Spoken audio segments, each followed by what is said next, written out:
FPN 소방방재신문의 간추린 소식을 전하는 주요 뉴스 브리핑의 박준호 기자입니다. 뉴스 브리핑 시작하겠습니다. 내년 하반기부터 1급 응급구조사의 법정 업무 범위가 기존 14종에서 19종으로 늘어날 전망입니다. 중앙응급의료위원회는 지난 3월 2일 이 같은 내용의 응급구조사 업무 범위 확대 방안을 심의 결정했습니다. 1급 응급구조사에게 추가 허용되는 업무는 에피네프린 투여와 정맥혈 체혈 등입니다. 또 내년부터 응급구조학과 정원을 대학 자율결정에 맡겨지는 방안도 추진되는 등 응급구조사 자격 환경에 새바람이 불고 있습니다. 유해 화학물질이 포함된 포소화약제 피해를 방지하기 위해 환경부가 전국적인 포소화약제 수량 실태 조사에 나선 것으로 FPN 소방방재신문 취재 결과 확인됐습니다. 잔류성 유기오염물질이 들어간 약제를 민간에서 다량 사용하고 있지만 관련 부처인 환경부가 뒷짐을 지고 있다는 국정감사 지적에 따른 조치입니다. 환경부는 올해 상반기까지 서면으로 전수조사를 시행한다는 방침입니다. 금속 화재용인 D급 소화기의 기술 기준이 새롭게 도입되고 소화기 품질 향상을 위한 여러 시험 기준이 개선됩니다. 소방청은 지난 3월 13일 이 같은 내용이 담긴 소화기의 형식 승인 및 제품 검사의 기술 기준 전부 개정안을 행정예고했습니다. 소방청은 이번 개정을 통해 D급 화재용 소화기의 규격과 소화 성능 시험 기준, 작동 방식 등에 관한 규정을 세부적으로 마련했습니다. 무분별한 유통을 막아 특수 소화기 시장의 혼란을 줄이고 D급 소화기를 국가 규격품으로 양산할 수 있게 한다는 구상입니다. 반복되는 소방관의 순직 사고를 막기 위해 현장 출동 인력 정원을 늘려야 한다는 주장이 나왔습니다.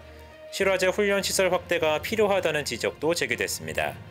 지난 3월 12일 국회 행정안전위원회 업무보고에서 국회의원들은 고 성공일 소방관의 순직과 관련해 이 같은 지적을 쏟아냈습니다.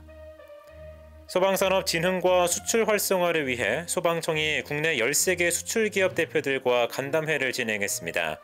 지난 3월 15일 경기도 수원에서 개최된 이날 간담회에선 열악한 국내 소방산업의 대외 경쟁력 확보 방안 등에 관한 논의가 격의 없이 이루어졌습니다. FPN 소방방재신문이 이날 간담회의 주요 발언들을 정리했습니다.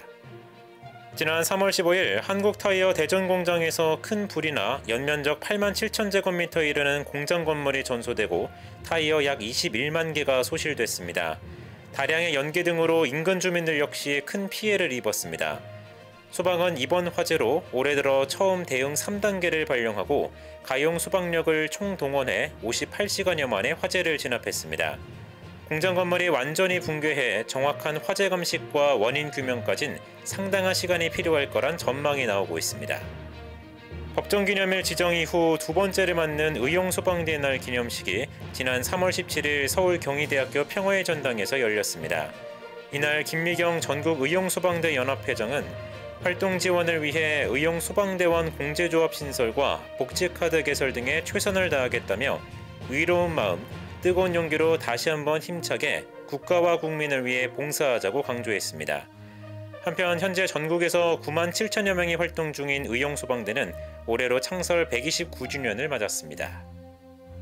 지난 3월 15일부터 사흘간 서울 삼성동 코엑스에서 개최된 글로벌 2차 전지 전시회 인터배터리 2023이 성황리에 막을 내렸습니다. 특히 올해는 국내외 477개 기업이 참여하고 6만여 명의 참관객이 다녀가는 등 역대 최대 규모로 치러졌습니다.